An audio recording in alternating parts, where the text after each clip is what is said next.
यह महिला सीईओ के बच्चे की मां बनने वाली थी। संयोग से सीईओ की बुआ ने उसकी और उसकी दोस्त की बातचीत सुन ली। जब उस अमीर महिला ने उसका चेहरा ध्यान से देखा तो वह उसे तुरंत पहचान गई। वही लड़की जिसने पिछले दिन अपनी जान देने की कोशिश की थी। एक दिन पहले उस महिला की प्रेगनेंसी टेस्ट रिपोर्ट झील के किनारे गिर गई थी। उसे उठाने के लिए नीचे उतरने ही वाली थी, लेकिन अमीर महिला ने गलत समझ लिया।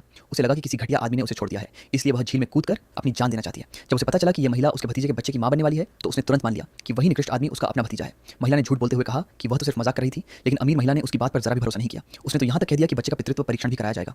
थोड़ी ही देर बाद अमीर महिला खुशी खुशी टेस्ट की रिपोर्ट लेकर आई। रिपोर्ट देखकर पता चला कि महिला के गर्भ में एक नहीं बल्कि 3 बच्चे थे। जैसे ही सीईओ को यह खबर मिली, वो तुरंत अस्पताल पहुंच गया। वहां पहुंचते ही उसने कह दिया कि उसे ये तीनों बच्चे नहीं चाहिए। ये सुनते ही अमीर महिला गुस्से से आग बबूला हो गई। अब उसे पूरा यकीन हो गया कि उसी ने इस बेचारी लड़की का दिल तोड़ा है। उसने वहीं सबके सामने सीईओ का कान पकड़ लिया और बॉडीगार्ड्स को आदेश दिया कि उसके जाने से पहले इस महिला को सीईओ के दादाजी के पास ले जाया जाए। कुछ ही देर बाद महिला को सीईओ के दादाजी के घर पहुंचा दिया गया। उसे लगा कि उसकी गरीब पृष्ठभूमि देखकर दादाजी उसे बिल्कुल पसंद नहीं करेंगे, लेकिन म्यूजिक इसके उलट दादाजी ने बिना किसी घुमाव फिराव के सीधे उससे कहा कि वह सीईओ से शादी कर ले। उन्होंने वादा किया कि अगर वह इस शादी के लिए राजी हो जाती है तो उसकी दादी के इलाज का पूरा खर्च उनका परिवार उठाएगा। अपनी दादी की जान बचाने के लिए महिला के पास इस प्रस्ताव को स्वीकार करने के अलावा कोई और रास्ता नहीं था। जैसे ही वह कमरे से बाहर निकली, सीईओ के पूरे परिवार ने उसका गर्मजोशी से स्वागत किया, लेकिन सिर्फ सीईओ ही था जिसने उसे एक लालची और दिखावटी औरत समझा। उसने साफ कह दिया कि वह अपनी पूरी जिंदगी में कभी भी उससे प्यार नहीं करेगा। उसका ऐसा रवैया देखकर महिला ने अपनी असली पहचान छिपाने का फैसला और भी मजबूत कर लिया। दरअसल उसकी एक और गुप्त पहचान थी, वही सीईओ की निजी सचिव थी। उसे पहले ही पता चल गया था कि सीईओ एक साधारण और बिल्कुल ध्यान न खींचने वाली सचिव को नौकरी पर रखना चाहता है, इसलिए उसने जानबूझकर अपने चेहरे पर बहुत भारी और बदसूरत मेकअप किया और आसानी से इंटरव्यू पास कर लिया। इतने सालों तक कंपनी में किसी को भी उसका असली चेहरा कभी देखने को नहीं मिला।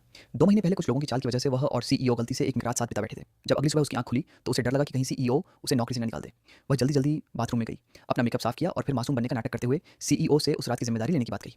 लेकिन सीईओ उसे अपनी सचिव के रूप में पहचान ही नहीं पाया। उसे लगा कि वह भी उन औरतों में से एक है जो सिर्फ पैसे के लिए उसके पास आती हैं, इसलिए उसने उसे तुरंत वहां से भगा दिया।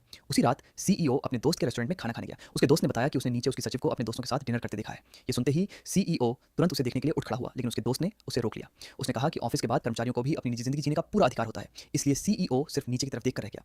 तभी उसने देखा कि उसकी सचिव एक आदमी के साथ बहुत करीब होकर बात कर रही थी। उसका दोस्त हंसते हुए बोला कि शायद वही उसकी सचिव का बॉयफ्रेंड होगा। ये सुनते ही सीईओ के चेहरे का रंग बदल गया। वह गुस्से में वापस अपनी सीट पर बैठ गया और चुपचाप शराब पीने लगा। तभी उसके दोस्त को एहसास हुआ कि उसके मन में कुछ तो चल रहा है। दरअसल वह बहुत समय से अपनी ही सचिव से छिपकर प्यार करता था। उसे साफ साफ याद था कि उसी रात उसकी सचिव ही उसे उसके कमरे तक छोड़कर आई थी, लेकिन वह किसी भी तरह यह समझ नहीं पा रहा था कि वही रहस्यमयी महिला आखिर उसकी नई नवेली पत्नी कैसे बन गई। जब वह दोबारा घर लौटा तो उसने देखा कि वह महिला पहले से ही उसके बिस्तर पर गहरी नींद में सो रही थी। उसने गुस्से में चादर खींचकर उसे बाहर निकालने का मन बनाया। तभी अचानक उसकी नजर उसके चेहरे पर गई। उसकी शक्ल सूरत बिल्कुल उसकी अपनी सचिव जैसी लग रही थी।